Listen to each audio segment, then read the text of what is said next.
akože ja som ťa teda znásilnil, akože to mi chceš povedať, že...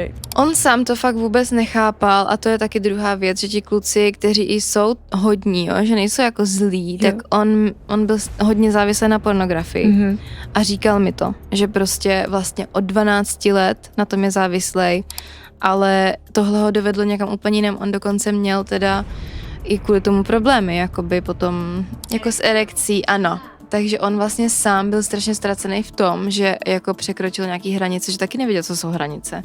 Jako a nevěděl, jak se vlastně v tom má chovat. On si mi taky myslel, že to je normální scénář, že vlastně on může chtít, co může chtít, protože tohle přece viděl v tom videu, že takhle to přece sleduje, že jo? Jo.